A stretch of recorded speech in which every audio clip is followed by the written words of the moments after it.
De même, je vous le dis, il y aura plus de joie dans le ciel pour un seul pécheur qui se répand. Je suis descendu sur la terre pour faire la volonté de mon Père. Et la volonté de mon Père, c'est que je me perde. Nous rendons grâce à Dieu notre Père, nous bénissons le Seigneur pour sa fidélité. Et nous sommes en train de glisser tout doucement vers le deuxième sous-thème, la louange et l'action de grâce, en combinaison toujours avec la prière en langue, afin que nous puissions apprendre d'autres choses pour prier sans cesse de façon efficace et avec des résultats. Donc, après ce sous-thème, disons, où on a mis l'accent beaucoup sur prier en langue sous plusieurs formes, nous allons associer donc d'autres éléments nouveaux qui vont améliorer aussi notre vie de prière. Parce que si on n'a qu'un seul aspect de vie de prière, on risque d'être dans la monotonie. Et c'est pourquoi ce soir nous allons voir donc que Dieu habite et agit donc dans la louange et l'action de grâce. Et c'est important. Quand on parle de louange, on parle d'action de grâce. C'est avec intelligence, c'est aussi par l'esprit. Les deux aspects sont possibles. Parce qu'on le voit avec l'apôtre Paul. L'apôtre de la révélation, donc de la prière sous tous ses angles. Nous avons dit qu'il y a 3 niveaux de prière. Il y a le premier niveau que Jean-Baptiste a appris à ceux, le plus grand prophète a appris à ses disciples. Et la plupart des disciples de Jésus viennent de l'école de Jean-Baptiste. Ils ont vu la prière donc faite par Jean-Baptiste. Et ensuite, quand ils sont devenus disciples de Jésus, ils ont vu une dimension nouvelle. Le croyant doit progresser. Au fur et à mesure qu'il y a une révélation, nous devons progresser. Ce qui bloque les gens, ceux qui disent nous avons trouvé ça comme ça. Et les gens ne veulent plus avancer. Ils ne veulent plus progresser. Et en ce moment-là, alors leur vie commence à être comme la mer morte. Donc, bien-aimés frères et sœurs, quand ces disciples ont été transférés dans le ministère de Jésus, ils ont vu que Jean-Baptiste était le niveau 1. Ils ont appris à prier avec Jean-Baptiste. Mais les résultats que qu'ils ont vu dans la vie de Jésus étaient des résultats vraiment surprenant et puissant. Alors un jour ils se sont approchés, ils ont demandé à Jésus, Seigneur, apprends-nous à prier comme Jean-Baptiste a appris à ses disciples. Ils n'ont pas parlé parce qu'ils connaissaient les disciples de Jean-Baptiste, eux-mêmes faisaient partie des disciples de Jean-Baptiste. La plupart ont connu Jésus à travers Jean-Baptiste, et quand Jean-Baptiste a dit voici l'agneau de Dieu qui ôte le péché. Donc André était là-bas, les autres étaient là-bas.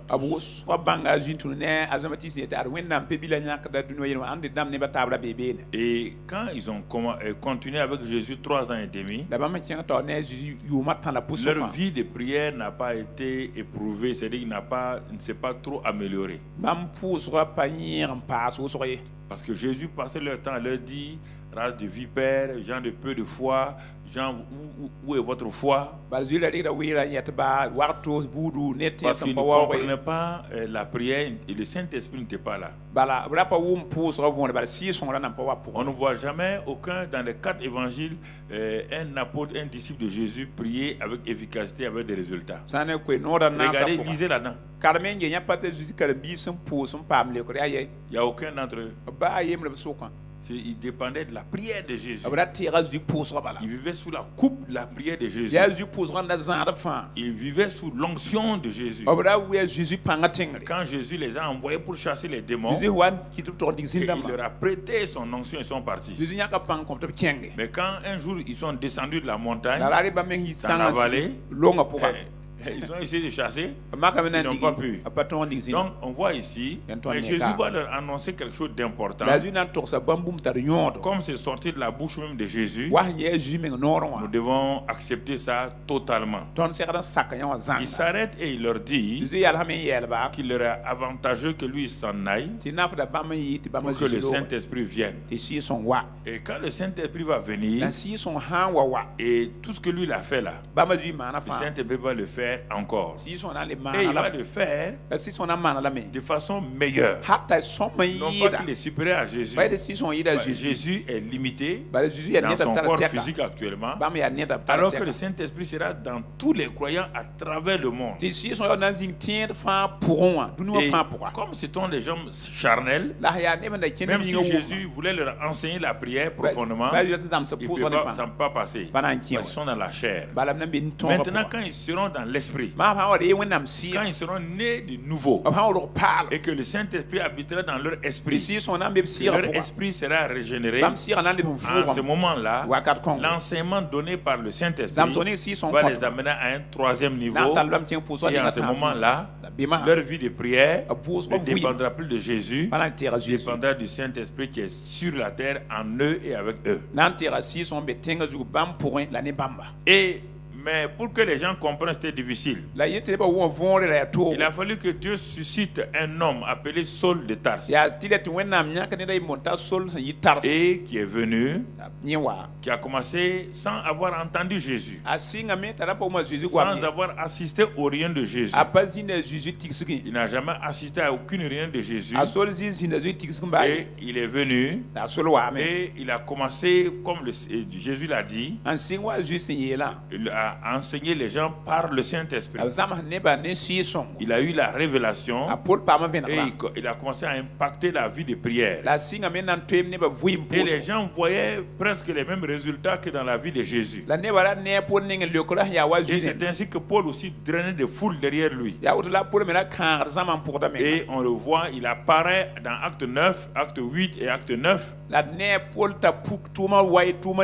comme un méchant homme qui rencontre Jésus. Et maintenant le Saint-Esprit vient en lui. Sa vie tout court a changé. Sa vie de prière a changé. Son ministère qui a été donc établi a changé. Et on le voit avec les disciples d'abord des premiers. On parle d'eux. Et à partir de Acte 16, on parle plus des anciens disciples. On parle plus des apôtres. Dans la vie, mon frère, ma soeur, il faut comprendre ces choses-là. Les églises avancent par cette même manière que Dieu veut faire avancer. Il y a des gens qui arrivent à un niveau et c'est ça qui fait leur problème. Quand ils arrivent à leur limite, ils doivent accepter qu'ils sont arrivés à une limite.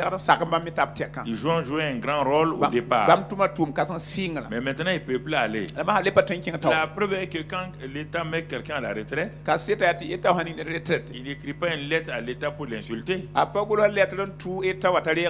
Non, l'État dit tu es arrivé à une étape, tu as bien travaillé, maintenant on veut un renouvellement. Ton expérience peut servir dans un autre cadre. Et c'est ça que c'est pas avec Paul. Il y a des choses que nous devons comprendre et que nous devons saisir. Si Dieu ne veut dépendre d'une seule personne, on n'ira pas loin. Donc c'est pourquoi Paul, à partir de Acte XVI, il a une nouvelle équipe autour de lui. Donc on n'entend plus parler de Pierre, ni de Jean, ni de premier Jacques, Jacques qui est mort, le deuxième Jacques. Non, il faisait autre chose. Mais les lanternes du ciel sont braquées sur Paul. Et Actes des Apôtres se termine avec lui. Donc, dans la vie, ou bien on fait comme la génération de Kenneth Hagin. Qu'est-ce qui a amené Kenneth Hagin Osborne à rester longtemps sur la scène? À chaque nouveau mouvement de l'esprit, il s'est laissé transporter par ça. Non, c'est ça qui les a fait garder longtemps. Parce que l'esprit se meut. Il regarde les gens de la génération. Il se meut. Et c'est ça qui fait que les gens qui parlaient en langue, le baptême du Saint-Esprit, comme signe initial, aujourd'hui sont dépassés. Beaucoup ne parlent même plus en langue. Il y a des pasteurs de ces mouvements qui ne parlent plus en langue. Or, ils ont commencé chaud. Tout le monde savait que c'est le parler en langue. Mais aujourd'hui, des églises entières, il n'y a plus de dons spirituels. Le mouvement de John Wesley. Mais quand tu voyais John Wesley, quand les gens montaient sur les arbres, les choses se passaient. Mais aujourd'hui, ce n'est pas ça. Parce que, pourquoi? Parce que les gens ne veulent pas avancer. Les gens ne veulent pas avancer. Les gens comme Kenneth Hagin, ils ont progressé. Chaque fois qu'il y a un mouvement, ils regardaient si Dieu est là-dedans. Les gens disent attention. Le parler en langue là, c'est du diable. Kenneth Hagin a mis sa tête dans la porte pour voir. Il n'a pas senti le diable. Il a pris ça, il a avalé. Les gens lui ont dit, hey, tu es devenu comme eux encore. Il a dit, mon ami, il y a du bon là-dedans. Et il a continué. Des différents mouvements avec lui. Il a progressé. Dieu dit maintenant, tu quittes l'évangélisation, tu deviens pasteur. Il devient pasteur. Après Dieu dit maintenant, tu requittes, tu deviens évangéliste. Dieu dit maintenant, tu es prophète. Il devient prophète. Et etc. C'est pourquoi vraiment c'est un homme qui a impacté pendant 60 ans de ministère, entre 60 et 65 ans de ministère. Il a vu les premiers. Ils étaient plus de 300 au départ. Mais ceux qui sont restés à la fin là, il n'y pas 5. Il y a lui, Osborne, Lester Sumrall et puis d'autres. Oral Roberts qui étaient restés. Donc c'est pour vous dire que dans la vie spirituelle, Dieu, il n'y a pas de nouveauté. Il y a un renouvellement. Il y a un rafraîchissement. Ce qui a été sera. C'est toujours le cycle. Maintenant, quand le cycle tourne, ça tourne. Si tu ne suis pas, c'est un problème. Mon frère, ma soeur. On dit dans mon village, ma mère faisait des galettes. C'était une faiseuse de galettes. Tu comprends, mon frère? Ça m'a nourri. Même en faisant galettes, là, ça m'a nourri. Toi, tu mangeais macaroni et tout. Mais moi, je suis plus grand que toi. La pauvre vieille là, fait sa galette. On dit au moment où il y a la chaleur de la galette, le feu, si tu ne changes pas vite la galette, son côté là va brûler. Donc voilà. Quand le Saint-Esprit est en train de changer les choses, si tu veux t'aggrapper à des choses, tu seras exalté. Que nous puissions être un mouvement vivant toujours, que nous puissions aller de l'avant en nous attendant au Seigneur, en nous reportant sur le Seigneur, et alors tu vas aller loin. Parce que fais attention, si Dieu n'a plus besoin de toi, il va t'amener à la maison.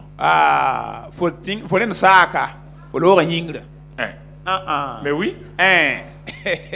Si tu veux plus travailler pour Dieu, tu crois des bras. Il t'a sauvé pour faire quoi? Pour gâcher ta vie encore? Pour retourner dans le monde? Il t'amène à la maison.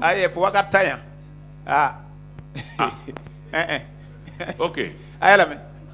Ton âge, ta vieillesse dépend de toi. Ça ne dépend pas de Dieu. Ça dépend de toi-même. Comment tu vis, comment tu fais. Ça ne dépend pas de Dieu. Dieu n'a pas dit, bon, toi tu es né pour vivre 70 ans. Non. Ça c'est jouer loterie, ça. Dieu n'est pas un joueur de loterie. Les jeunes gens qui meurent à 30 ans là. Vous voulez que Dieu a créé pour qu'ils meurent à 30 ans. Pourquoi Dieu va être insensé, créer un homme pour mourir à 30 ans, il n'a rien fait. Il n'est pas marié, il n'a rien fait, rien, et puis il est mort comme ça. Donc il faut bien comprendre ça. Donc sur le plan spirituel, il faut comprendre les choses.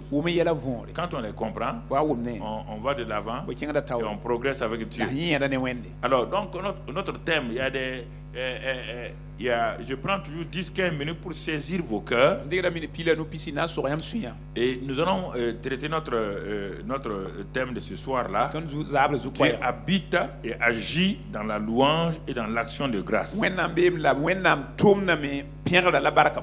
Est-ce que dans l'Ancien Testament, bien que en ce temps de parler en langue n'était pas là, est-ce que l'aspect de la louange et l'action de grâce là était manifesté? Il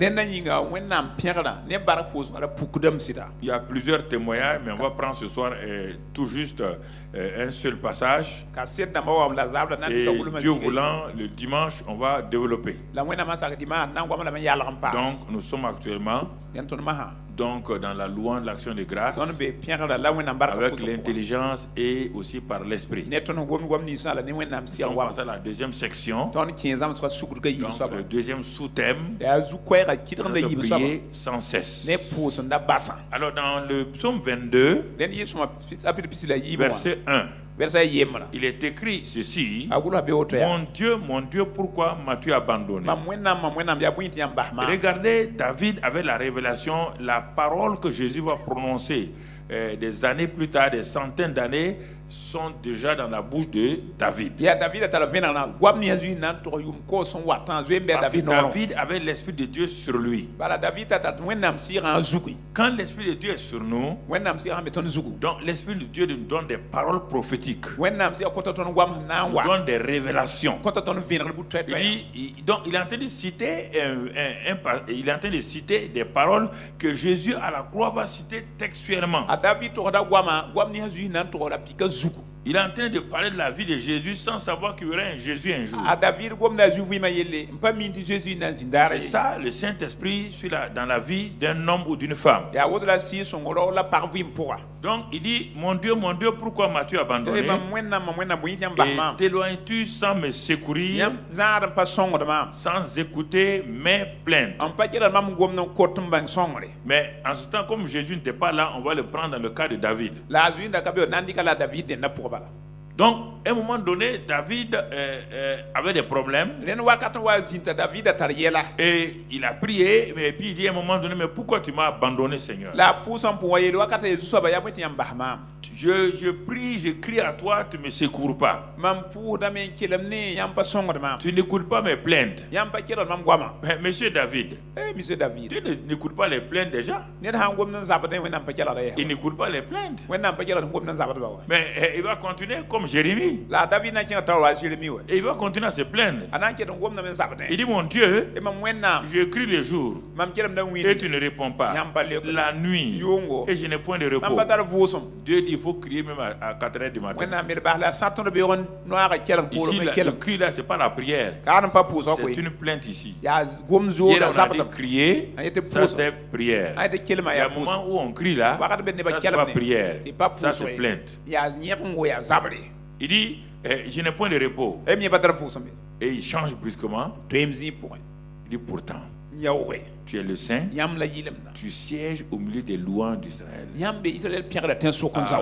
dit, voilà, tu as bien parlé maintenant. Il faut parler comme ça. Il faut parler comme ça. Si je siège au milieu des louanges d'Israël, toi tu es en train de te plaindre. Mais toi, tu l'as dit, non? Je siège dans l'assemblée de louanges. Je siège. Vous comprenez? Dans l'assemblée de louanges. Et toi, tu te plains. Mais je peux siéger dans les plaintes. Est-ce que vous m'entendez? Est-ce que vous me comprenez? Dieu n'habite ni dans les murmures, ni dans les plaintes, ni dans les cris négatifs, ni dans la diffamation, ni dans le mensonge. Dieu ne siège pas là-bas. Le fauteuil de Dieu est vide là-bas. Il n'y a même pas d'intérimaire. Il n'y a pas de suppléant. Dieu n'habitera jamais là-bas. Il faut que nous le saisissons. Vous voyez?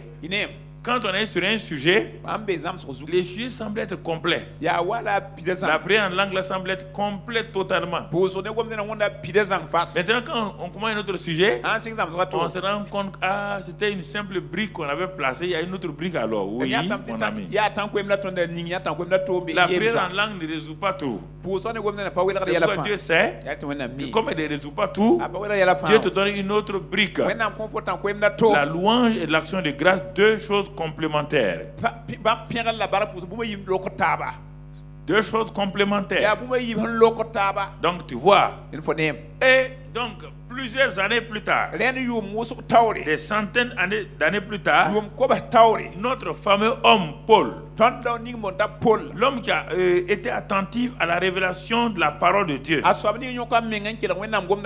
qu'est-ce qu'il nous dit dans 1 Thessaloniciens 5? Il vient et il nous dit, il nous enseigne. Paul nous enseigne dans 1 Thessaloniciens 5, verset 16. Qu'est-ce qu'il dit? Verset 16. Soyez toujours joyeux et ensuite priez sans cesse. Et enfin, rendez grâce en toutes choses, car c'est à votre égard la volonté de Dieu en Jésus-Christ. Paul, tu nous as dit que si on prie en langue, Dieu écoute, c'est les mystères. Il dit oui, mon ami. Ce n'est pas moi qui invente mes choses. Dieu m'a dit que ce n'est pas complet. Il faut que je complète ça. Paul, tu nous fatigues. On était content. Tu as dit si on prie en langue, ça va. Maintenant, moi, je prie en langue. Paul dit ce n'est pas faux. C'est bien. Ça t'édifie. Mais il y a d'autres éléments complémentaires.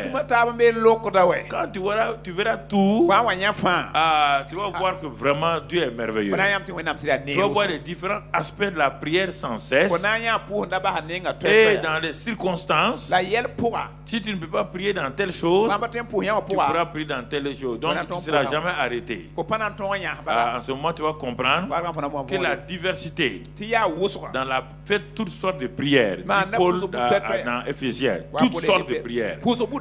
La prière en langue, la louange, l'action de grâce, la supplication, donc des requêtes. Il y a plusieurs formes de prière. Tout ça, c'est parce que c'est bien précis dans chaque cas. Alors si tu comprends ça, tu as une panoplie de solutions spirituelles. Tu as tout un éventail de solutions spirituelles que Dieu met à ta disposition.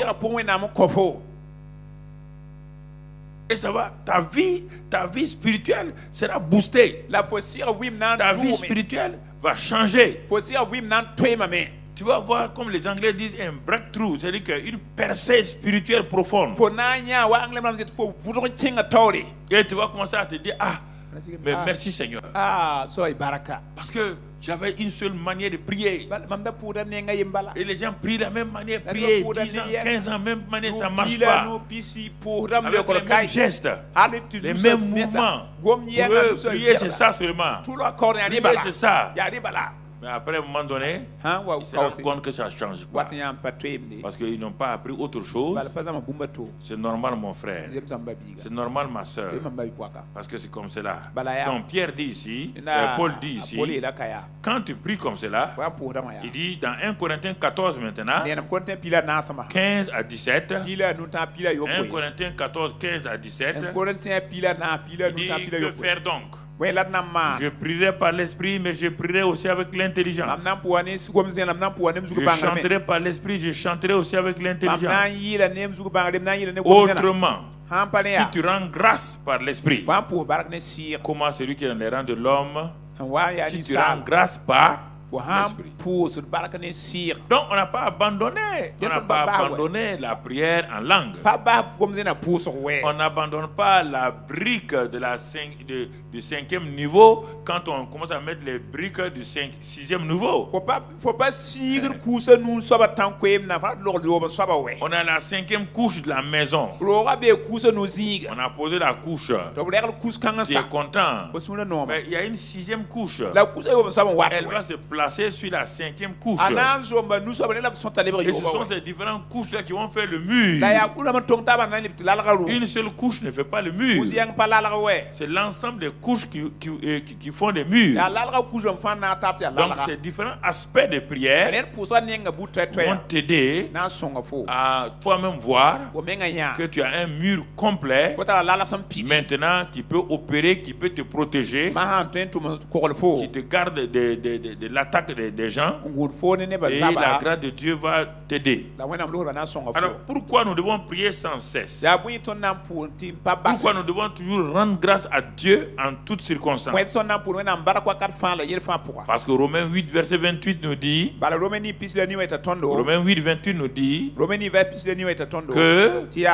que lorsque nous faisons tout cela, toute chose concourt, nous savons que toute chose concourt au bien de ceux qui aiment Dieu, de ceux qui sont appelés selon son dessein. Ah bon, Paul, c'est-à-dire rendre grâce en toutes circonstances, en tout temps, dans les mauvaises situations, dans les mauvais temps. Ça rend grâce, ça élève Dieu, oui. Et cela concourt à mon bien, oui.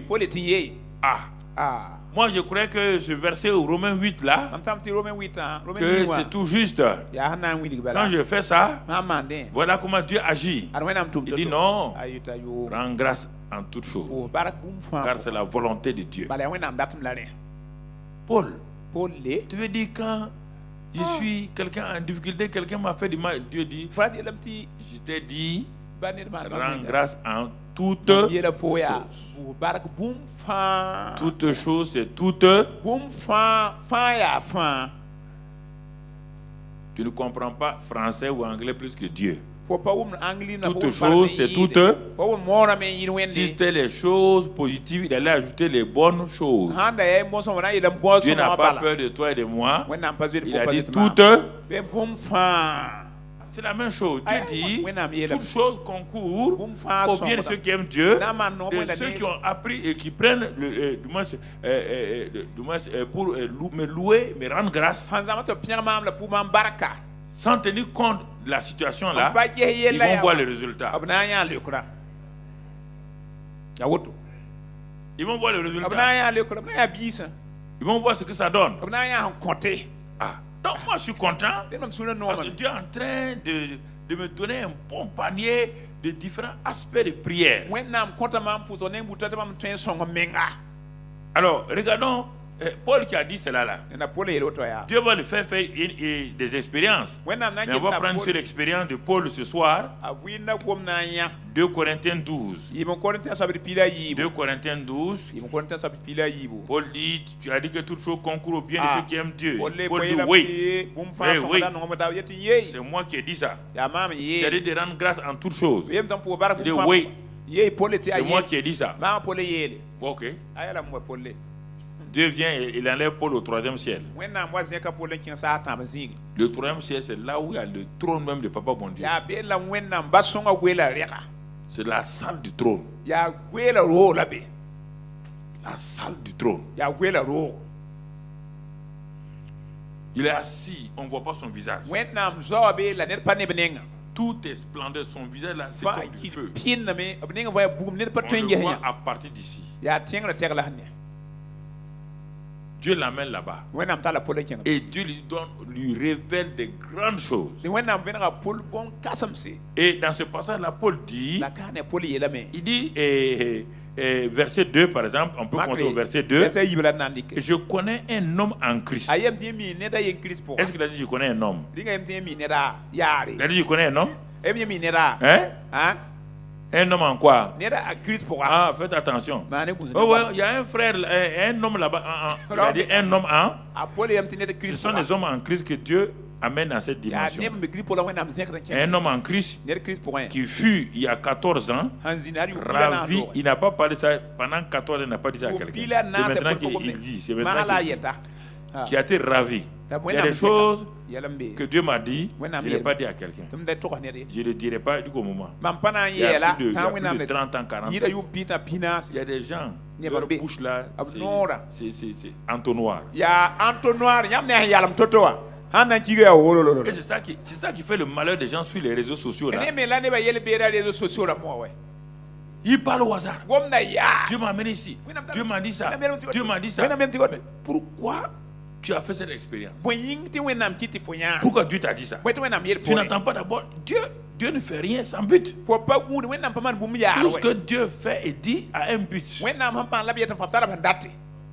Maintenant, toi, tu as pris la chose, Dieu n'a pas dit la suite, tu as balancé sur les réseaux sociaux. Que Jésus revient. Bon, Dieu dit bon, le Mounafika là, on lui donne un secret, il répand sur les réseaux sociaux. Laissez-la tranquille. C'est fini ta vie. Maintenant, tu as un récit non achevé. Comprenez? On ne dit pas tout. On ne dit pas tout. Entendu? Ça, c'est des choses que parfois il faut faire attention. Paul dit, et si ce fut dans son corps, je ne sais. Si ce fut hors de son corps, je ne sais. Dieu le sait. Donc ici, Paul nous montre quelque chose. On peut enlever dans son corps ou hors de son corps. Les gens veulent discuter ça. Ils veulent discuter. Ils disent seulement que c'est les sorciers. Qui vous a dit ça? Donc, Paul était un sorcier alors. Regardez. Et je ne sais que cet homme. Et je sais que cet homme-là, il répète encore, si je suis dans son corps ou sans son corps, je ne le sais, Dieu seul le sait. 2 fois, il répète la même chose. Fut enlevé dans le paradis. Et il entendit des paroles ineffables qu'il n'est pas permis à un homme d'exprimer. Je me glorifierai d'un tel homme. Donc il vient maintenant, il dit c'est lui. Je me glorifierai d'un tel homme. Et mon frère, mais de moi-même, c'est-à-dire dans la chair là, je ne me glorifierai pas sinon de mes infirmités. Donc tu vois. Et verset 7, on saute. Pour que je ne sois pas enflé d'orgueil. À cause de l'excellence de ses révélations, il m'a été mis en une écharpe dans la chair, un an de Satan, pour me souffleter et m'empêcher de m'enorgueillir. Où est-ce que vous avez vu des mots Dieu ici là? Vous dites écharpe là, c'est mot Dieu. Qui vous a dit? Tout un livre est écrit sur ça là, écharpe là, mot Dieu. Quand les gens ne sont plus dans l'esprit, ils racontent n'importe quoi. Regarde, c'est clair là. Il m'a été mis une écharpe dans la chair, un an de Satan, pour me souffleter et m'empêcher de m'enorgueillir. Pour bloquer Paul, la chair humaine veut tout de suite dire les choses.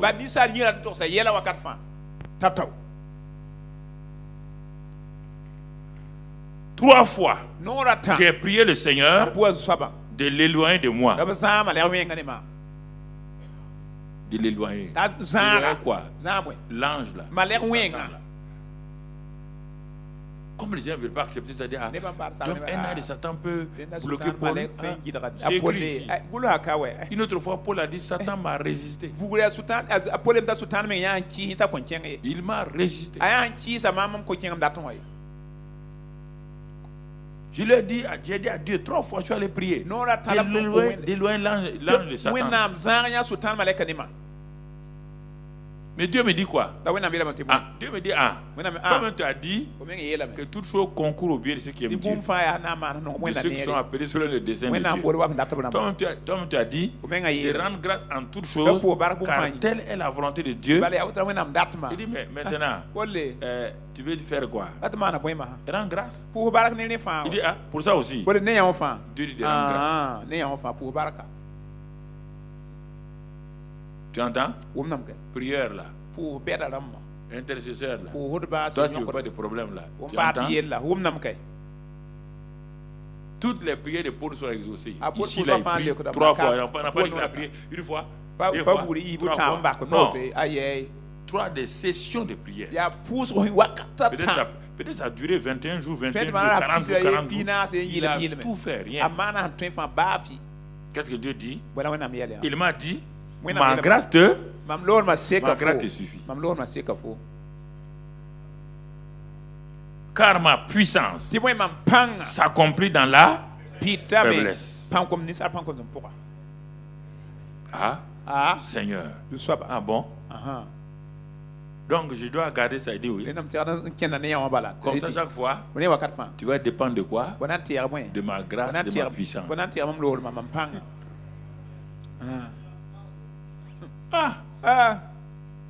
Tu vas dépendre. Chaque fois que tu vas vouloir l'éloigner, tu vas penser, tu vas savoir que la grâce de Dieu me suffit. Je me glorifierai donc bien plus de mes faiblesses afin que la puissance de Christ repose sur moi. Mais Paul, tu nous as dit que là où il y a la puissance, il y a ça, il y a ça. Mais Paul, pourquoi tu viens nous décourager? Je ne vous décourage pas. Il n'y a pas de contradiction. Ça correspond à mon enseignement. Rendre grâce en toutes choses. Car toutes choses concourent au bien de ceux qui aiment Dieu. Mais ce n'est pas ça qui va me tuer. Ça ne peut pas me tuer. Non. La suite. Il dit, maintenant il dit quoi? C'est pourquoi je me plais dans les faiblesses, dans les outrages, dans les calomnies, dans les calamités, dans les persécutions, dans les détresses pour Christ. Car quand je suis faible, c'est alors que je suis fort. C'est ça qui a fait toute la force de Paul. Dans les calamités, dans les faiblesses, c'est ça, dans les persécutions, dans les détresses. S'il y a un homme qui a eu des problèmes, des épreuves, c'est bien Paul.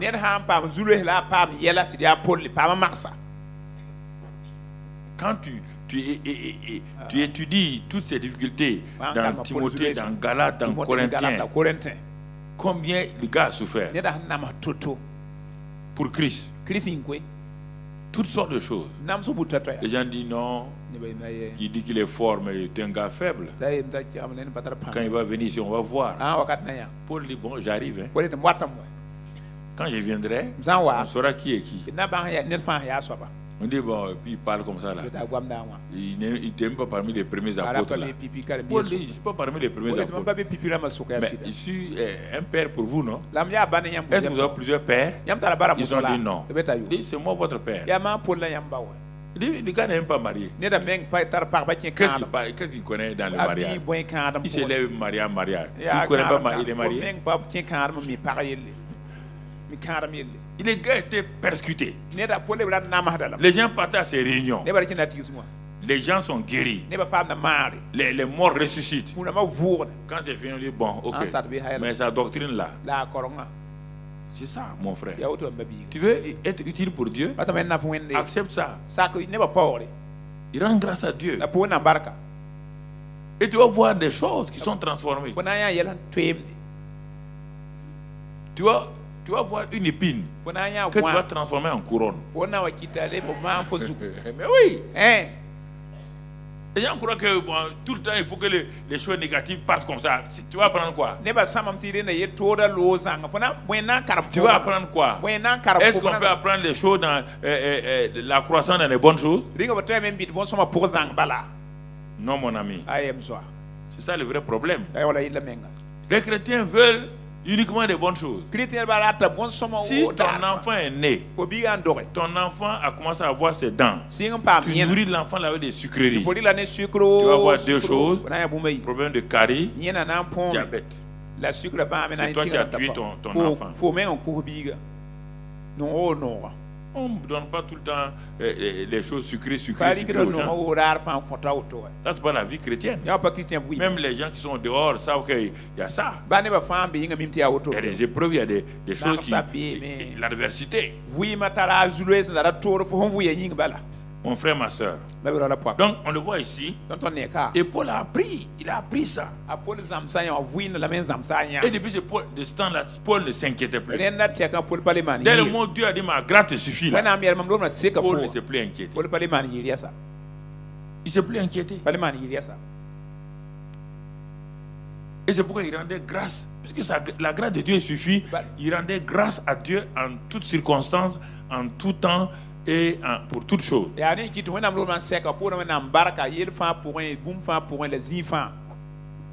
Ce sont des choses que tu dois accepter dans la parole de Dieu, parce que il y a une seule chose que les gens ont donnée, que quand il y a un problème, il faut jeûner et prier. Jeûner et prier pour nous sortir de tout problème.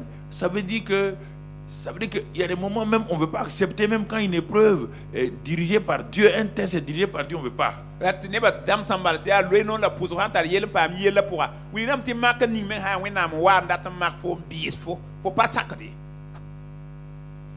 ce moment, nous manquons tout. Nous ne voulons pas avancer. Il y a des épreuves qui viennent de nous, notre mauvais caractère. On se crée des problèmes avec notre bouche.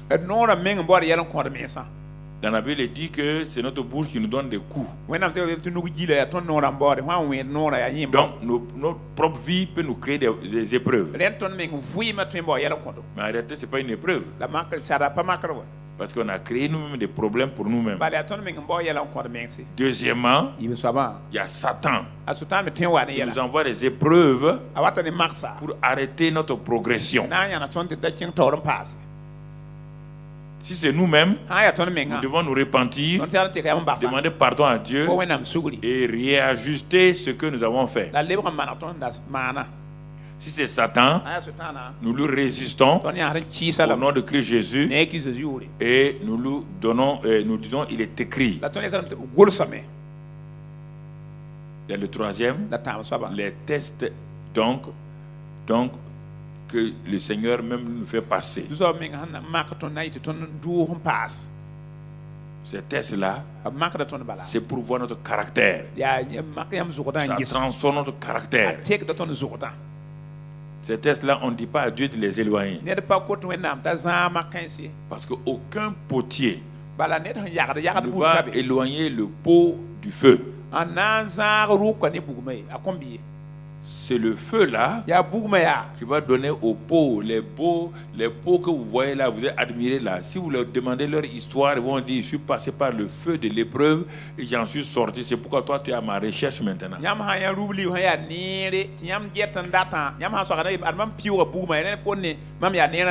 Ceux qui n'aiment pas les épreuves de caractère déjà, il ne peut pas aller loin. Pour un petit problème, ils se promènent pour dire on est contre moi, voilà, c'est ceci ou cela, il ne peut pas aller loin. Même s'ils ont 70 ans, il ne peut pas aller loin.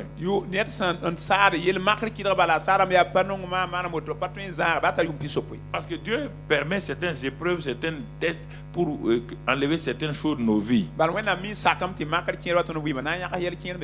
Quand il voit que nous-mêmes ne voulons pas enlever, il permet cela pour que nous soyons sanctifiés, purifiés de toutes ces choses. Parce que notre caractère là, quand nous prions par l'Esprit, on a dit, et on prie par l'Esprit, et on voit et le Saint-Esprit qui est notre esprit qui est la lampe de l'Éternel, nous révèle certains caractères qui sont là, tapis dans l'ombre. Le Saint-Esprit dit, mets ici là, mets le doigt dessus.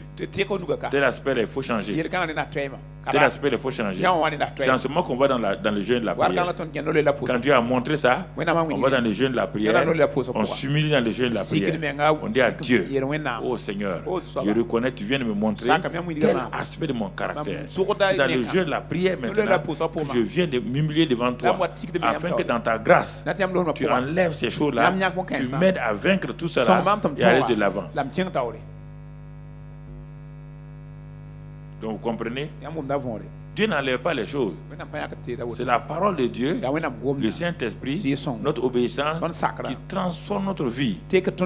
La prière ne peut pas venir enlever le mauvais caractère de quelqu'un. Non. Tu serais un robot. Tu n'es pas un robot. Tu n'es pas un robot. Un enfant désobéissant, il faut qu'il est arrivé à un âge, il a dépassé les 12 ans. 12 ans, c'est la limite pour tous les enfants. En Israël, comme dans la vie chrétienne. 12 ans, c'est la limite où l'enfant reconnaît entre le bien et le mal. À partir de 12 ans, alors ce qu'il pose comme acte est un péché grave. Ça peut l'amener en enfer. Mais avant ça, la plupart des enfants, s'ils meurent, ils vont directement. Ce n'est pas la religion là-bas. Tu comprends? Donc il faut bien comprendre ces choses. Donc c'est ça que tu dois saisir. Tu dois bien saisir. Regardons Luc 6. On va retourner. Ce que Jésus nous a dit dans Luc 6 concernant ça aussi. Luc 6, verset 22. Luc 6, verset 22. Qu'est-ce que la Bible nous dit ici? La Bible nous dit ceci, mon frère. Heureux serez-vous lorsque les hommes vous haïront, lorsque on vous chassera, vous outragera, et qu'on rejettera votre nom comme infâme à cause du Fils de l'homme. Chrétien, tu entends? Si tu marches avec Dieu, si ce sont tes péchés, comme Pierre l'a dit, si ce sont tes péchés, Paul dit, Pierre dit, si tu souffres à cause de tes péchés, tu dois te repentir. Mais si c'est pour Jésus-Christ, si c'est pour Jésus-Christ, mon frère, là, il n'y a pas de problème. Il dit, vous serez heureux. Vous serez heureux lorsqu'il y a tout ça. Donc, réjouissez-vous en ce jour-là. Quel jour? Le jour de votre outrage. Le jour de votre persécution. Réjouissez-vous en ce jour-là et tressaillez d'allégresse parce que votre récompense sera grande dans le ciel. Car c'est ainsi que leur père traitait les prophètes.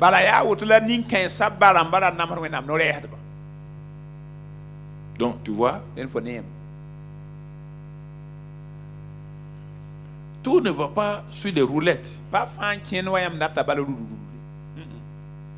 Et le moment Dieu dit, bon, combine la prière en langue, parle-moi pour t'édifier, mais utilise l'action de grâce. Rends-moi grâce pour cette situation.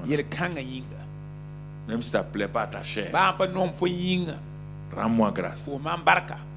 Loue-moi. Reconnais, ça veut dire que rendre grâce et louer Dieu, ça veut dire que tu as placé ton problème entre les mains du Seigneur. C'est ça que ça veut dire rendre grâce à Dieu en toutes choses. Est-ce que rendre grâce à Dieu en toutes choses et en tout temps concourt réellement à notre bien? La question se pose. faut pas répondre vite. Tant que tu n'as pas compris quelque chose, ne réponds pas vite.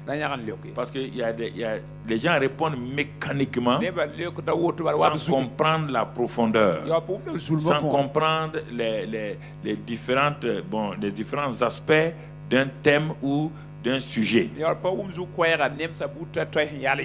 Et il y a des choses que tu dois bien saisir. Ce soir, je ne vais pas être assez long pour vous.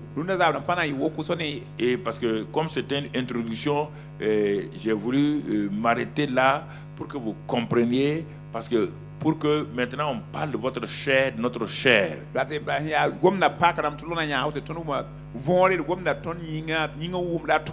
Quand je prie en langue, c'est mon esprit qui prie. Mais la louange et l'action de grâce là, on demande l'intervention de mon âme. Et mon âme n'aime pas ça. Mon esprit prie. Prie dans le langage du Saint-Esprit facilement. Mais on dit à l'âme maintenant, tu vois ce qu'on t'a fait là, rends grâce à Dieu. L'âme de quoi?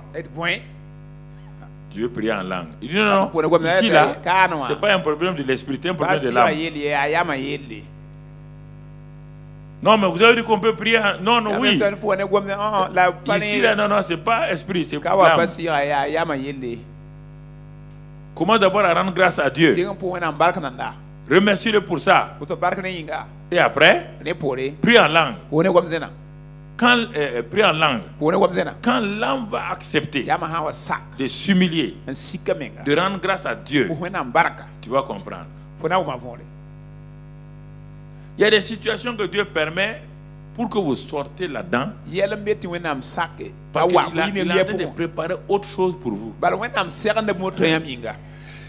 Si les gens comprenaient ça, mon frère, quand le Seigneur m'a dit j'étais au Niger et je priais dans ma chambre d'hôtel, le Seigneur a dit bon, on t'a changé de poste. Le directeur général t'a changé de poste. Il y a eu un petit complot dans ton dos. On a changé de poste. N'aie pas peur. J'ai rendu grâce. J'étais en train de faire ce jour-là un jeûne le dimanche quand je suis allé au culte à Niamey, dans une église baptiste. J'ai pris mon avion, je suis arrivé. Quand je suis arrivé à la maison, la maman voulait m'exprimer. Non, il dit je suis au courant. Ce n'est pas le changement de poste là. Non. Mais qui t'a dit? Non, Dieu m'a dit ça à Niamey. Quand je louais Dieu, je remerciais Dieu. Il m'a dit ne pas m'inquiéter. Je me suis habillé, je suis allé. On dit bon, mets-toi à genoux, on va rendre grâce à Dieu. On a rendu grâce à Dieu. Je suis allé au service.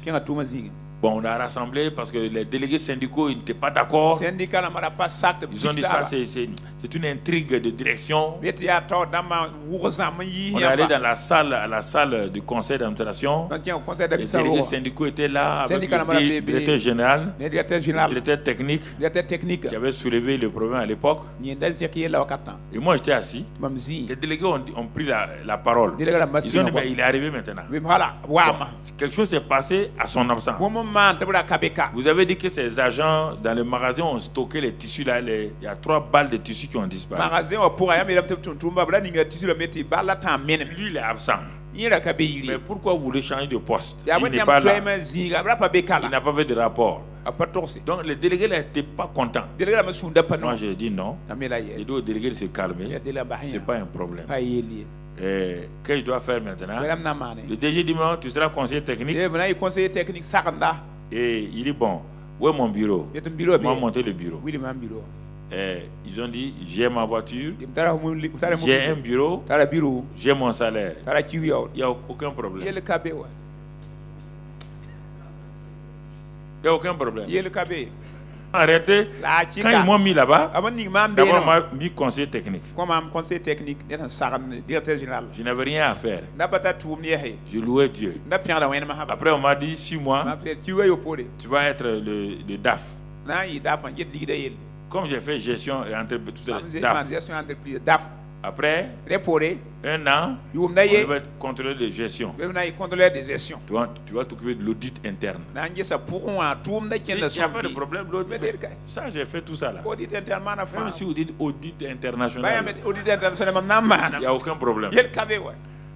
Tant que je suis payé, nourri gracieusement, une voiture là, laissez-moi. C'est en ce moment que j'ai fait Ouagadougou régulièrement. C'est en ce moment que la mission Alpha est venue s'installer au Burkina. Je venais les aider ici. La nuit, je viens, puis je pars à Koudougou. Je n'avais pas de travail. Tu comprends? J'ai continué à louer Dieu. Au jour où on est venu me dire de venir à Ouaga. Je suis allé à Ouaga. Mais avant que je n'arrive à Ouaga, Dieu va faire deux choses. Un, vous savez, à l'époque, peut-être vous étiez jeune, il y avait ce qu'on appelle Assemblée Générale des choses. Donc, les CDR. Et le ministre qui était chargé des entreprises, le capitaine, est venu à Fasofani. Les CDR sont venus. Assemblée générale. Ils ont d'abord crié que je dois reprendre mon poste de directeur commercial. Depuis que j'ai quitté, les chiffres d'affaires ont baissé. Donc, comme c'était Assemblée générale, comme le CDR commandait, le ministre a dit OK, directeur général, vous remettez le monsieur à sa place, le camarade à sa place. Donc, quand il a dit ça, en ce moment, je louais Dieu. Il a dit ça. Tout juste la semaine prochaine, le DG a sorti une note que je reprends ma place de directeur commercial. J'ai rendu grâce à Dieu net. Le lundi, je devais prendre le poste de directeur commercial. Le week-end là, j'étais parti prêcher chez les baptistes de Koudougou. Je partais prêcher là-bas. On me téléphone que le ministre du Commerce a besoin de moi rapidement. Je descends à Ouaga. Il dit non, c'est pas un problème. Bon, on veut que tu sois directeur général. Ici à Ouaga. Donc, je n'ai pas pris le poste de directeur commercial. Directement directeur général. Donc, tu comprends?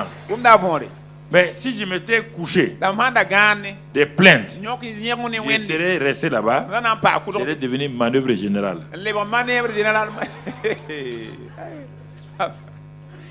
Dieu allait me descendre. J'allais me trouver dans les ateliers, la manœuvre générale. C'est d'abord que j'ai commencé à Koudougou, j'ai commencé à comprendre l'action de grâce et la louange.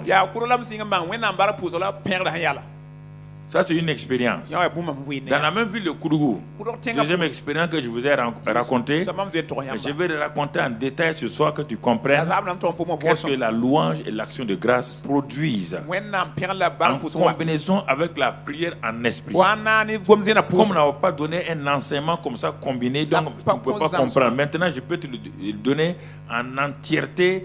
La combinaison de la prière en langue avec la louange et l'action de grâce. J'ai commencé dans ma maison à enseigner l'action de grâce et la louange.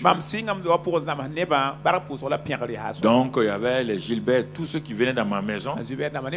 J'ai commencé à leur enseigner ça.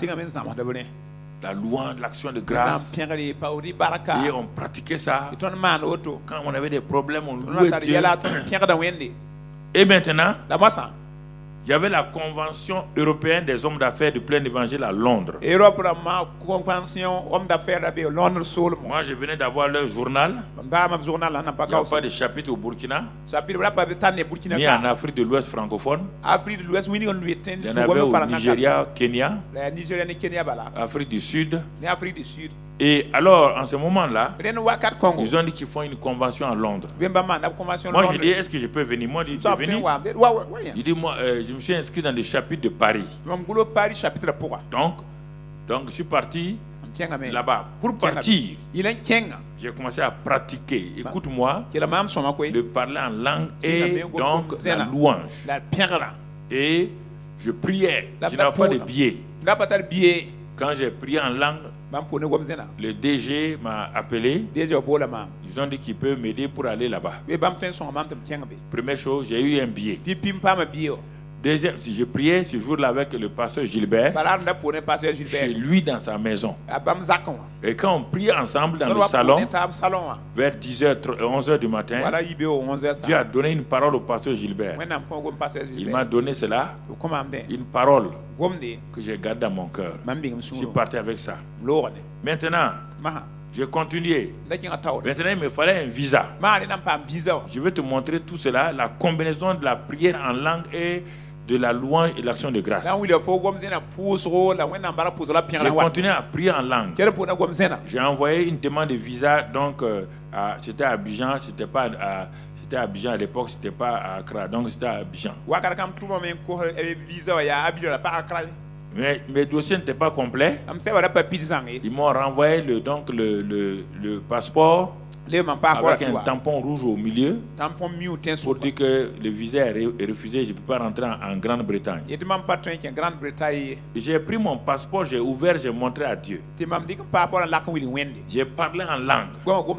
J'ai rendu grâce à Dieu. Je n'ai pas regardé le nom. J'ai béni le Seigneur. J'ai loué le Seigneur. Et j'ai eu la paix que je devais aller là-bas. Donc, ayant mon billet, je suis venu à Ouagadougou. Et arrivé à l'aéroport, on regarde votre passeport, là où vous devez partir. J'arrive. Là, je m'arrête devant l'hôtesse. Elle prend mon billet, c'était UTA, c'était pas Air France, c'était UTA. Je prie en langue. L'hôtesse prend mon passeport. Au moment où elle allait regarder pour voir le tampon là, il y a eu comme un mouvement là. Elle dit c'est bon, elle me donne mon passeport. Donc je dis ça, Seigneur, on va aller comme ça. On va progresser. Je suis rentré dans l'avion. J'arrive à Paris. Satan me dit, voilà, tu as perdu ton temps. Tu es arrivé à Paris là. C'est ta fin comme ça. Le Dieu qui a ouvert Ouagadougou va ouvrir à Paris. J'arrive à l'aéroport. Et là, je donne mon billet. La dame a demandé mon passeport. Dit, tu vas où? Je dis à Londres. Elle a demandé mon passeport. Et j'ai dit à Seigneur, ce que tu as fait à Ouagadougou, je prie en langue, je rendais grâce à Dieu. Prie en langue, je rendais grâce à Dieu. Ce que tu as fait à Ouagadougou, tu fais la même chose. La dame ouvre, feuille, un de ses chefs, ceux qui s'arrêtent derrière les hôtesses là. Un des chefs vient et lui parle à l'oreille. Et dit, monsieur, tenez votre passeport. Il a enregistré. Il a enregistré mes bagages. Et je suis allé. Le gros morceau arrive à Londres. J'arrive à Londres. On était très nombreux. Il y avait beaucoup d'anglophones et tout. Les gens qui viennent du Nigeria et tout. C'est leur capitale, l'ancienne chose. Donc, on est alliés. Vous savez, les Anglais, ils ne parlent pas beaucoup. Ils sont assez calmes. Comme ça, net. Les gens arrivent. Le policier, avec un simple geste, on les met de côté. Sans visa, de côté. Ils ne parlent pas. Mon frère, j'ai doublé le parler en langue. Il dit, hein? Satan me dit, tu as vu? Tu as perdu ton temps. Quand il parle comme ça, moi je parle en langue. Quand il parle comme ça, je parle en langue. Je rends grâce à Dieu. Je ne veux pas l'écouter. Si je l'écoute, je vais me taire.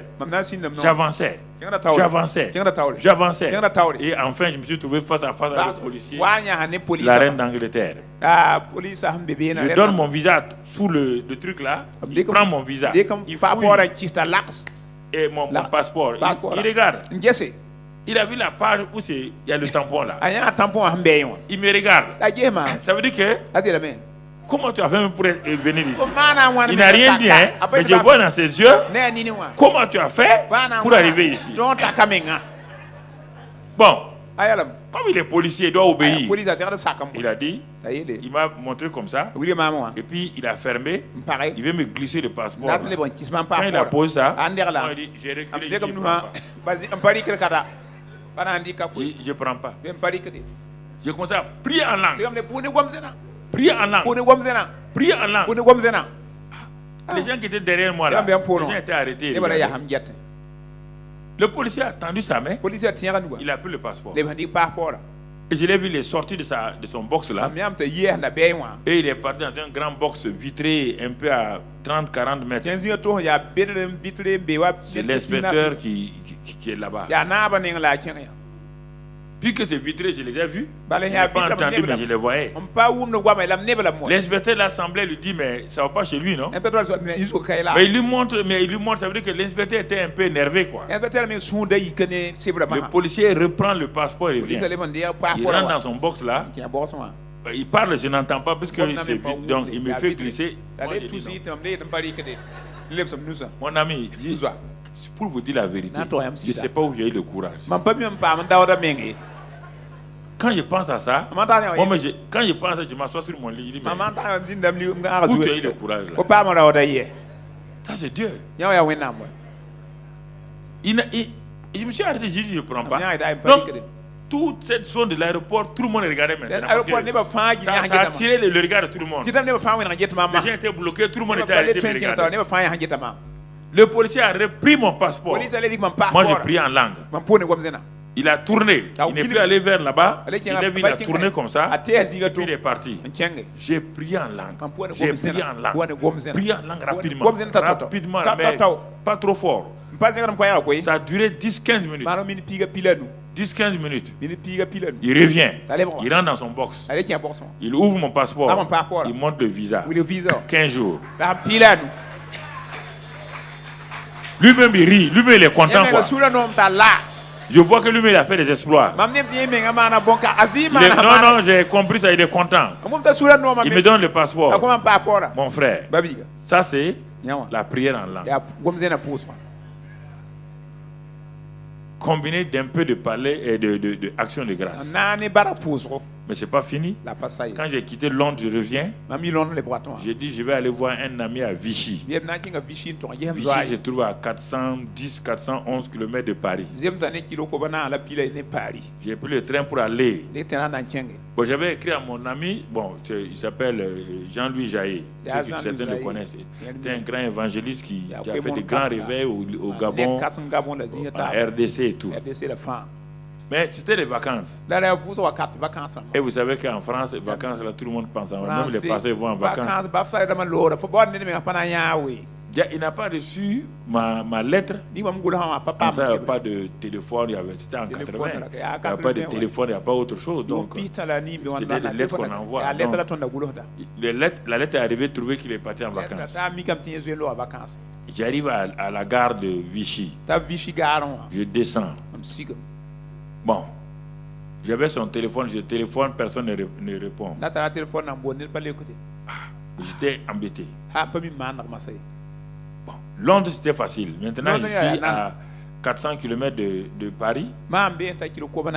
Et le surlendemain, je devais être à l'aéroport. Je voulais faire un aller-retour, le saluer. Et puis comme il m'envoyait des cassettes ici, chaque mois il m'envoyait des cassettes.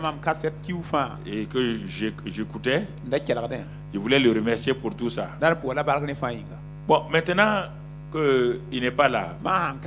Et j'avais à l'époque en gros 40 francs français dans ma poche. 40 francs français. Je me suis assis à la gare. Et j'avais une angine de gorge. J'avais la fièvre. Avec mon sac en main. Je me suis assis sur les bancs de la gare.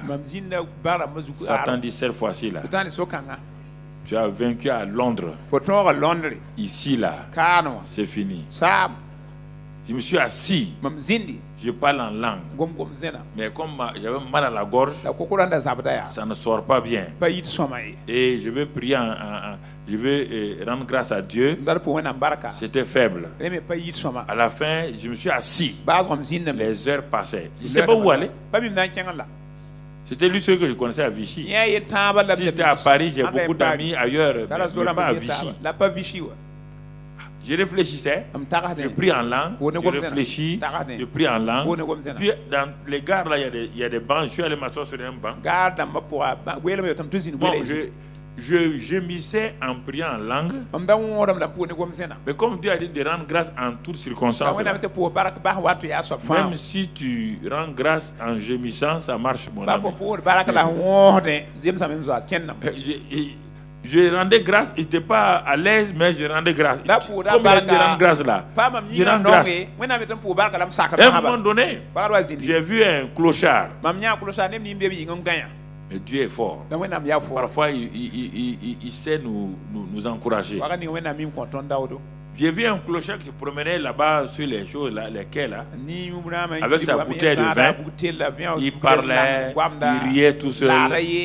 J'ai dit, mais lui, il est content, on dirait.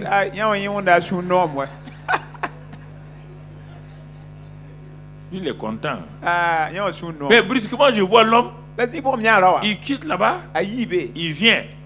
Et puis, il s'assoit devant le banc devant moi. Et puis, il continue à parler. Moi, je continue à prier en langue doucement. Je rendais grâce à Dieu. Je rendais grâce à Dieu. Seigneur, je te rends grâce pour cette situation. Je ne sais pas, ça concourt à mon bien en quoi, mais je te rends grâce. Je ne comprends pas. Satan dit, ça ne marche pas ici. Je continue à rendre grâce. Et à un moment donné, je vois que le clochard s'est tu. J'étais étonné, je lève mes yeux, je le regarde. Quand il a vu que je le regarde face à face, il dit à haute voix, c'est Dieu qui conduit, c'est Dieu qui dirige.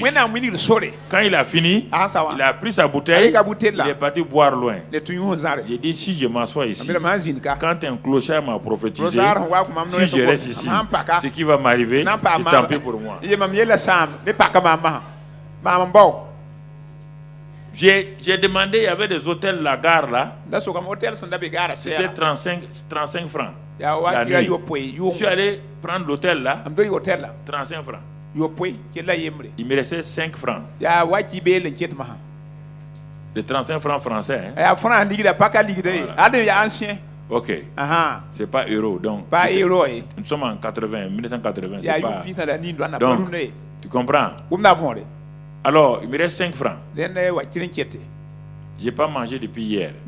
J'ai angine. Je suis allé acheter tout juste un sandwich là. Et puis un truc pour manger, puis boire, dormir à l'hôtel. Le lendemain, je reviens. Il me reste 5 francs. Quand j'ai acheté des trucs, il me reste maintenant 2 francs. Je viens m'asseoir à la gare. Je n'ai pas compris encore la puissance de la louange. Je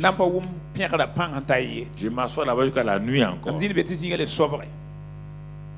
Après, bon, je me lève, je voulais m'asseoir dans la salle où les VIP là s'asseyent pour me dormir. Ils m'ont dit non, personne ne dort à la gare, on ferme la gare la nuit. Je sors à minuit dans les rues de Vichy avec mon sac. Je vais louer Dieu. Satan dit, on ne loue pas Dieu ici. C'est l'obscurité. Je me rappelle, il me dit bon, Satan il est méchant. Il dit mais toi tu as appris à tes gens, on était chez moi, tu as appris à tes gens à louer Dieu à Koudougou là. Et ils sont maintenant assis là-bas, tout le monde, tes enfants, tout le monde dort bien. Toi tu es ici, tu es bien fait pour toi. Tu vois, il veut te décourager par tous les moyens. Je loue Dieu dans l'obscurité. Je ne sais pas où je vais aller. Puis à un moment donné, il dit bon, je vais aller dans un commissariat pour m'asseoir là-bas. Comme ça, le lendemain, je vais reprendre. Comme j'ai mon passeport, mon billet, ils sauront que bon, je vais leur expliquer. Au moment où je partais dans l'obscurité là, pour aller au commissariat, j'entends 2 personnes derrière moi qui parlaient et un qui m'interpelle. Il dit monsieur, mon ami, j'ai dit bon. Ça là, si c'est des voleurs, je vais toutes mes muscles là, je vais les bander maintenant. Je vais ils vont comprendre aujourd'hui. Mon ami, tu comprends? J'avais la quarantaine et quelques. Donc, ils n'ont qu'à venir seulement. Il y a l'autre là qui dit non, c'est à vous que je parle. Il dit oui. Il dit mais il me regarde et dit mais vous êtes perdu non? Je dis non, non. J'essaie de jouer au dur. Il dit non, non. Monsieur, je vois que... Bon, il dit moi, je suis gérant de... C'est pas un motel ou quoi, je sais pas. Si je veux, je me donne une chambre pour la nuit gratuitement. Non, je dis je voulais aller au commissariat. Il ne partez pas au commissariat. Suivez-moi. On arrive. Pour me donner l'assurance, il ouvre les chambres là. Plusieurs chambres. Il dit choisis là. Celle que tu veux. Vous dormez. Puis il vient dire bon, qu'est-ce que vous voulez manger? Moi, j'étais tellement content que je ne mange rien. Donc la louange et l'action de grâce. Je suis en train d'apprendre ça. Puisque j'enseigne ça à Koudougou. Maintenant je suis en train de faire l'expérience. Et tu comprends? La prière en esprit et l'action de grâce et la louange. Le matin arrive. Le monsieur vient me servir un petit déjeuner copieux. Il dit bon, vous pouvez partir. Il dit je paye quoi? Il dit non, de partir. Bon, j'ai vu que l'action de grâce ça marche. Je rencontre une église catholique là. Je rentre là-dedans. Il m'avait loué Dieu. Et je sors, je prends mon sac. À pied maintenant pour aller à Paris. 400 km à pied. Et le soir, mon avion doit décoller de Paris pour Ouaga. Mon ami, c'est là-bas que je vais apprendre la puissance de l'action de grâce et de la louange. J'ai dit où se trouve la route de Paris. Me montre la route là. J'ai pris mon sac, j'ai pris la route. Je loue le Seigneur. Je bénis le Seigneur. Et puis je m'arrête pour faire auto-stop. Quand je lève ma main, quand les gens me voient, un gros Africain comme ça, il me regarde, il passe mon ami. On ne sait pas si tu prends ce type-là, ce qui va t'arriver. Mais j'ai dit à Dieu, je compte sur toi. Je continue à prier. Et à un moment donné, quand je marchais, j'avançais toujours sur la route de Paris. Dieu me dit, tourne-toi. Tu vois ces 2 chevaux au loin. C'est 2 chevaux qui vont t'amener à Paris. Dieu est mon témoin. Dieu est mon témoin. C'est comme ça qu'il m'a parlé. Quand les 2 chevaux arrivent, il fait comme ça. Non, il me regarde, il passe. Dieu dit, regarde bien où ils vont aller. Devant là, à 100 mètres là, il y avait une station d'essence. Ils sont allés s'arrêter là-bas pour prendre l'essence. Dieu dit, va les trouver. Je cours avec mon sac, je m'en vais les trouver. Il me dit, ils sont des étudiants. Ils viennent d'Espagne, de vacances. Ils sont en train de monter sur Paris. Je lui ai dit, est-ce qu'il peut me prendre? Bon, ils m'ont regardé. Bon, comme ils étaient au moins 3 ou 4, donc ils savent que ils m'ont dit de rentrer. Je suis rentré derrière. Et je me suis endormi un peu. Et on est arrivé à Paris, mais pas à Paris-Ville. Et ils disent qu'ils s'en vont à Versailles. On arrive à Versailles vers 16h30, 17h. Et mon avion pour l'instant UTA venait, on arrivait ici à Ouaga vers 3h, 4h du matin. Donc UTA devait décoller vers 19h, 20h. Quand ils m'ont déposé à Versailles, ça s'est compliqué. Dieu dit à la place de Versailles, ils m'ont placé à la place de Versailles. Dieu dit, loue-moi, rends grâce. Je commence à rendre grâce à Dieu. Je fais le tour de la place là. Je rends grâce à Dieu. Je rends grâce à Dieu. Dieu dit, loue-moi seulement. Rends grâce à Dieu. Quand je demande aux gens, il dit Versailles est opposé à Roissy. Roissy venait d'être fait. C'était nouveau. Donc c'est opposé. Et c'est la descente. Il y a quoi? Voilà. Pour arriver là-bas, c'est un problème. Dieu dit, loue-moi. Je l'ai loué, j'étais fatigué. Avec l'angine. J'étais fatigué.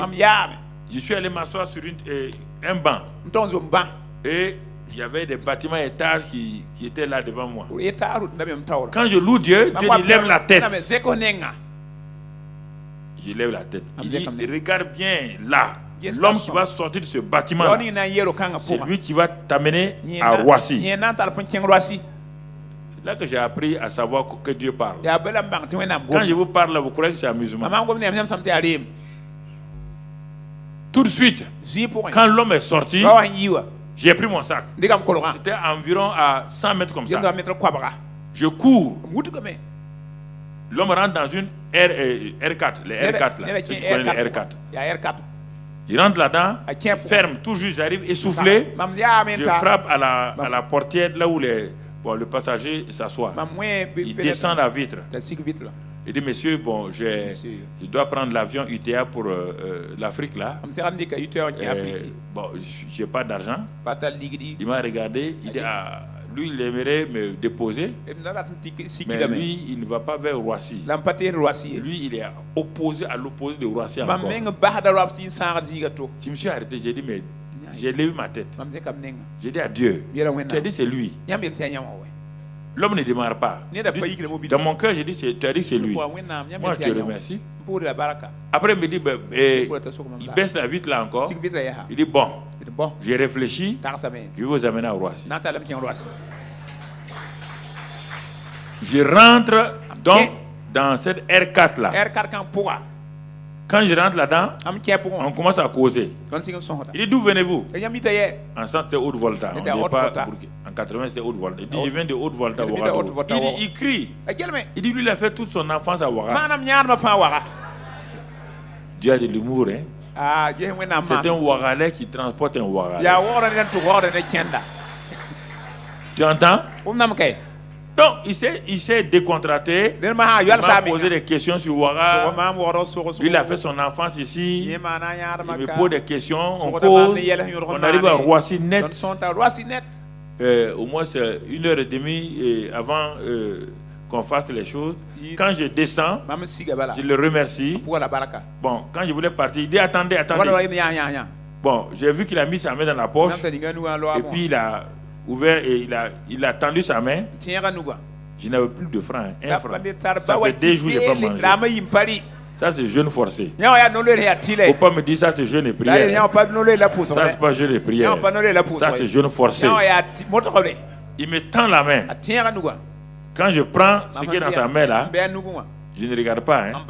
Je laisse que là, quand il est parti là, j'ouvre ma main, je trouve un billet de 100 francs. 100 francs à l'époque. 100 francs. 100 francs. Ça achète beaucoup de choses. Hein. Je rentre à l'aéroport.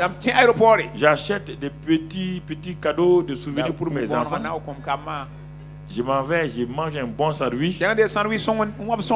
Je suis à l'aéroport. L'avion n'a qu'à partir. Moi, je suis à l'aéroport. Écoutez, je suis allé. C'est pourquoi je voulais vous parler. Lundi, je vais vous expliquer comment ça fonctionne, toutes ces choses-là. Moi-même, j'étais dans cette école-là. C'est comme ça que j'ai appris. Dieu dit, il faut tout le temps louer. Quand ça ne marche pas, il faut louer. J'ai enregistré, je suis allé m'asseoir à la salle d'embarquement. C'est tranquille. Les gens viennent, ils parlent, moi je me tais, je les regarde. Et puis on vient nous dire que l'avion qui doit nous amener là est tombé en panne. Ils sont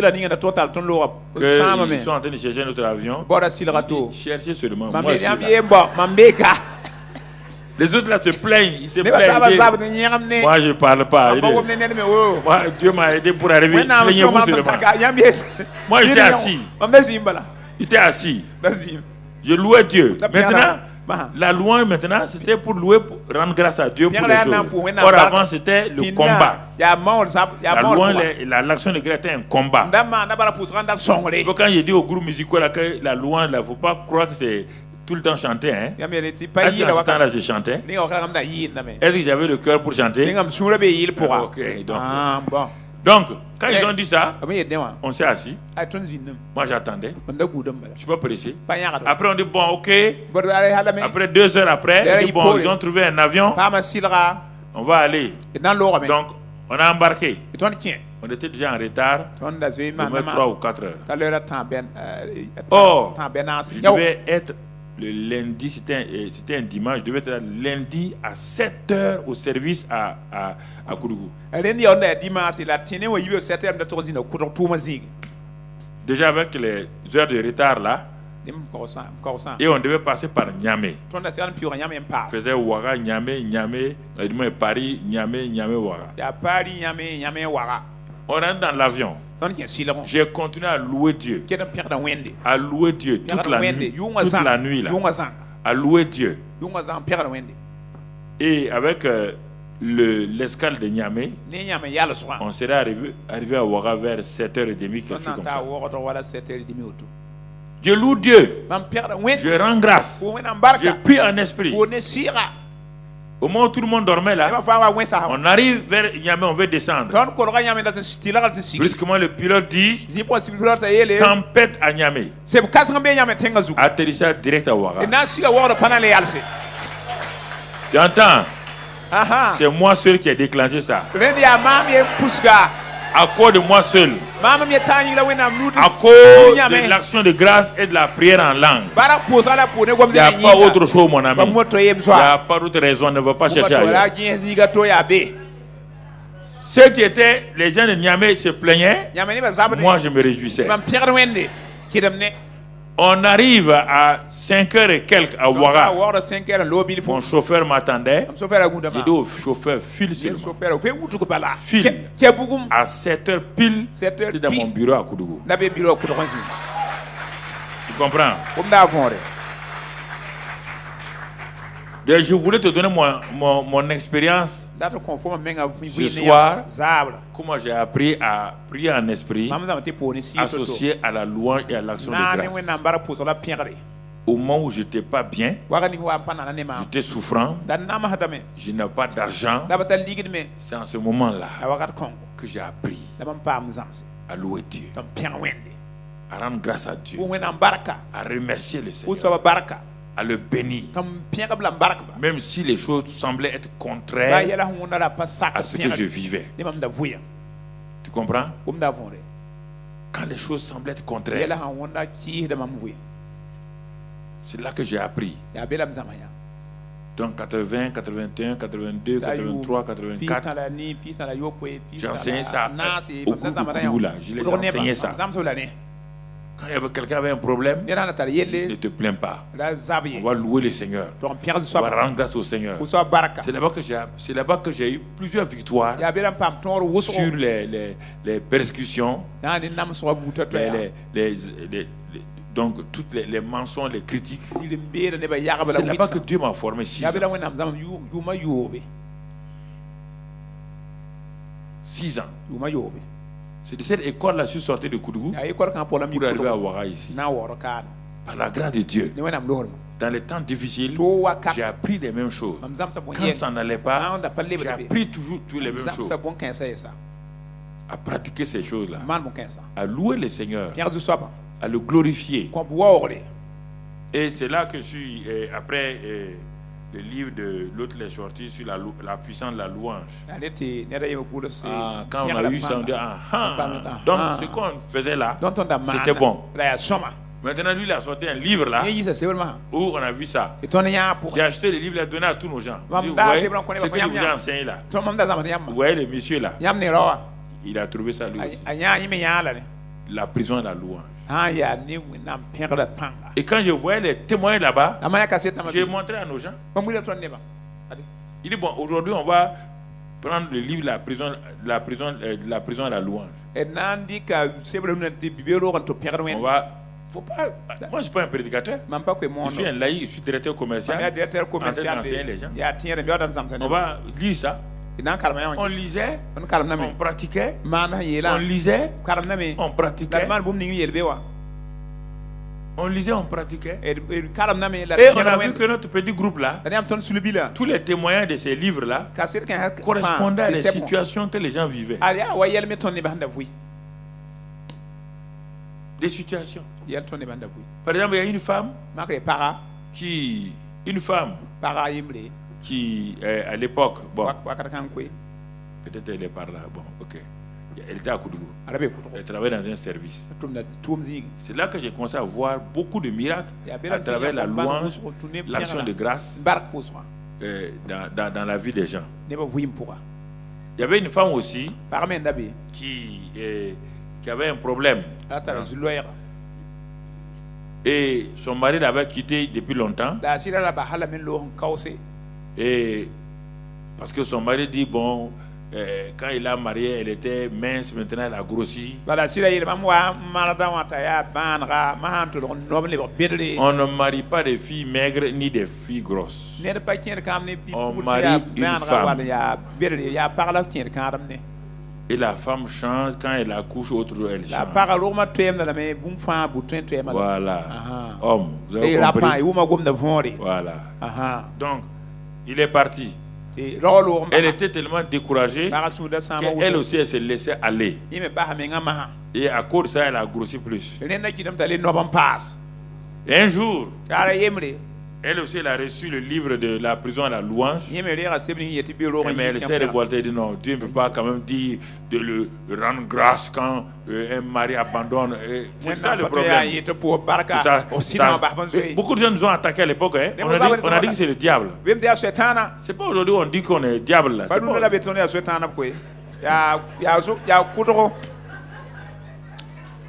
C'est ça. Comment? Non, quand même. Quand même. Avec des situations comme ça, on doit rendre grâce à Dieu. Il dit, mais c'est écrit dans la Bible, non? Ah non, mais non. Quand même, de rendre grâce à Dieu, louer là. Ça veut dire que c'est le groupe musical, on loue. C'est écrit de rendre grâce en tout temps.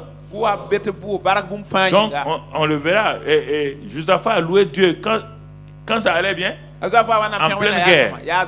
Paul et Silas ont loué Dieu quand ça allait bien. Donc, voilà. Mais quand tu dis ça, les gens disent non. Cette femme était révoltée. Madame, rends grâce à Dieu. Ah bon? Ah bon? Si tu ne veux pas, tu laisses. C'est ça qu'on a pour toi. Les jours qu'elle s'est efforcée de rendre grâce à Dieu, de remercier le Seigneur, parce que son mari est parti la laisser. Elle ne comprend pas pourquoi on doit rendre grâce à Dieu. On dit ça concourt notre bien. Elle ne sait pas, elle ne comprend pas ça. Mais elle décide d'obéir, de rendre grâce à Dieu, de bénir le Seigneur, de louer le Seigneur pour son mari qui est parti. Au moment où elle louait Dieu, le chien aboie. Elle dit au chien de se taire. Mais quand elle regarde, elle voit, il y a une lettre. Au moment où elle louait Dieu, elle rendait grâce. Une lettre arrive. Elle ouvre, elle lit. Son mari dit, or ils sont quittés il y a des années. J'ai réfléchi, j'ai regardé. Si tu veux, on peut reprendre encore la vie. Elle dit, avant même que j'ai fini de louer, Dieu avait une lettre. Quand il y a une situation grave qui est autour de vous là, le premier président de Corée du Sud, il a été mis en prison. Il a été mis en prison. C'est dans la prison qu'il a demandé la Bible. C'est dans la prison qu'il a commencé. Il s'est mis à genoux. Il dit, si tu me sauves, tu sauves mon pays. Voilà. Et quand il a prié comme ça, les alliés sont venus, ils ont fait la guerre, ils ont repoussé le Japon, qui contrôlait toute la Corée. Quand ils ont tout cela, ils l'ont sorti.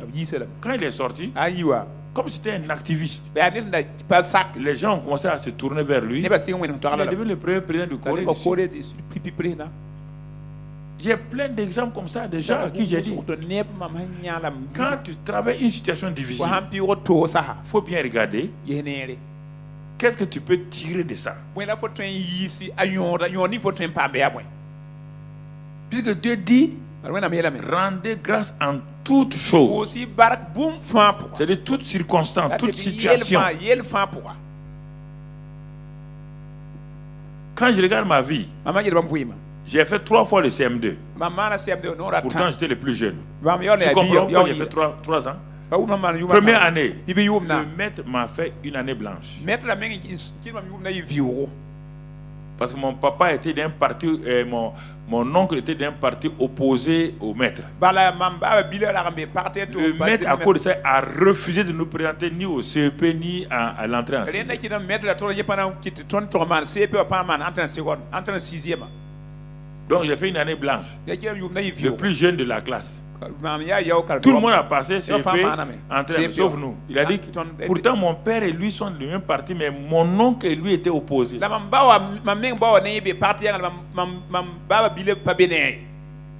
Tu entends?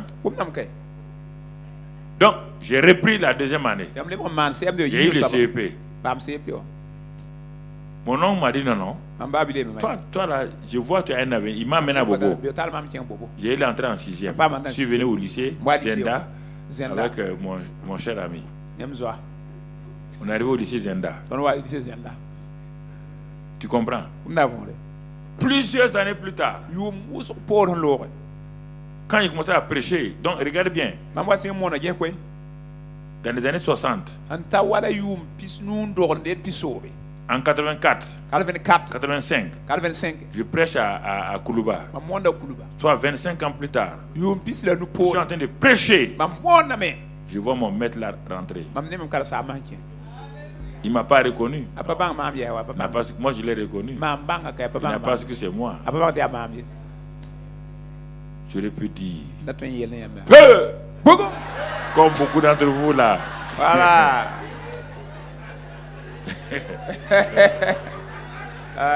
Non, pour envoyer le feu sur les gens. Il s'est assis. Moi, j'étais étonné. Il dit, mais Seigneur, tu es fort, hein? Tu l'as amené ici. Il est âgé. Comment il a fait pour venir à Koulouba? Il est venu. Tu comprends? Dieu fait des choses comme ça. Quand j'ai eu le bac, il m'avait à Abidjan. Tout marchait bien. Deuxième année, on rentre. Paille. Échec. Les gens ont dit, mais tu es le meilleur en mathématiques, en statistiques. Comment? Je dis, je ne comprends pas. Parce que Dieu faisait quoi? Il me préparait pour Toulouse. Il a retardé les choses. Tu comprends? Quand moi, j'ai redoublé, tous mes camarades sont allés à Poitiers. Il dit, mais ils ont dit, mais comment tu as fait? Il dit, je ne comprends pas. Allez-y à Poitiers. En ce temps, moi, j'étais à Lomé. Ce n'est pas un problème. À Lomé, je me réjouissais. J'étais content. Il n'y a pas de problème là. Et puis ensuite, on dit qu'on va nous envoyer en France. Moi, il dit, bon, comme les autres sont partis à Poitiers, je vais à Poitiers. Le bureau de bourse qui envoie les gens là, ils m'ont dit, vous ne partez pas à Poitiers. Il dit, mais je vais aller où? Il dit, on vous envoie à Toulouse. J'ai tout fait. J'avais un oncle député. Je suis allé d'aller voir les bureaux de bourse là. Moi, je dois aller à Poitiers. Tout le monde est parti à Poitiers. Il est parti. Le bureau de bourse dit, va dire à ton cousin là, ou ton neveu là, qui va aller à Toulouse.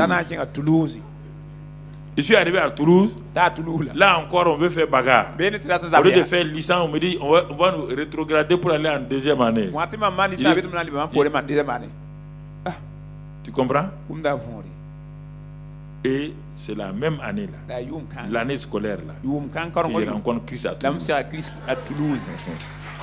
Donc, tout ça là, est-ce que je regrette? Fais attention à ta vie. Apprends une chose, à rendre grâce à Dieu. Ne t'en prends jamais aux hommes. Jamais. Un homme peut être un canal par lequel tu es en train de passer par des moments difficiles. Mais ne t'inquiète pas. Dieu a un avenir pour toi. Dieu te garde pour des circonstances. Dieu te garde pour des situations. Vous comprenez? C'est ainsi que Dieu fait.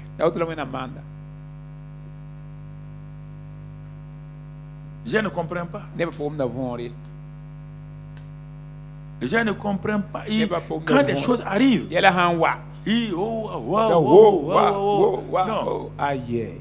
non, reste tranquille.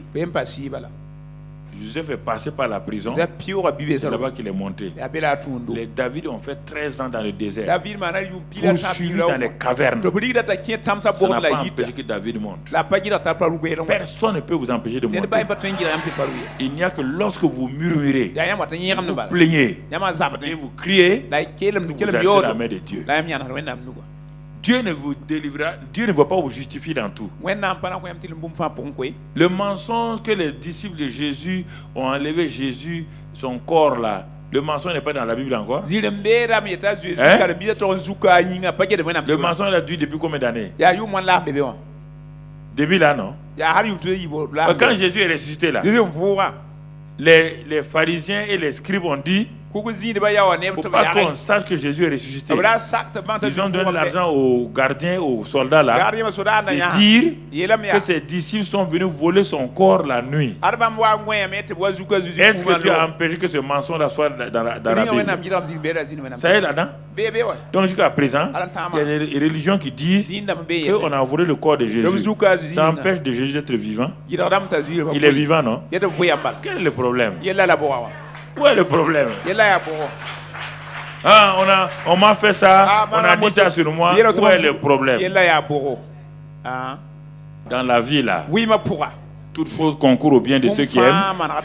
Dis avec moi, Seigneur, je ne comprends pas tout ce qui m'arrive, mais ce que je sais, toute chose concours au bien de ceux qui aiment Dieu, de ceux qui sont appelés selon son dessein. C'est pourquoi je me tiens devant toi. Je te remercie pour ce que tu fais de ma vie. Je te rends grâce pour tout ce qui m'arrive. Je te loue. Je te glorifie. Je t'exalte. Merci Père pour ton amour, ta fidélité. Seigneur, donne-moi de te rendre grâce en toutes choses, même quand je ne comprends pas. De te louer pour toutes les situations. De t'exalter parce que tu es le Dieu fidèle, le Dieu bon, le Dieu d'amour, le Dieu de grâce. Sois exalté, sois loué, sois béni. Père, je sais que ma destinée est dans ta main, et à cause de ça, je n'échouerai pas. Je ne serai pas honni ni humilié. Seigneur, tu as accompli ma destinée parfaitement. Je te rends grâce, je te remercie. Aide-moi, même quand les circonstances sont difficiles, à te rendre grâce, te louer, même quand mes adversaires rient. Donne-moi de te rendre grâce, même quand mes adversaires se moquent de moi. Donne-moi de te rendre grâce, même quand les situations semblent être négatives. Donne-moi de te rendre grâce en toutes choses. Sois béni et sois loué. Merci Père, au nom de Christ Jésus. Amen. Amen. Amen. Gloire à Dieu. Amen.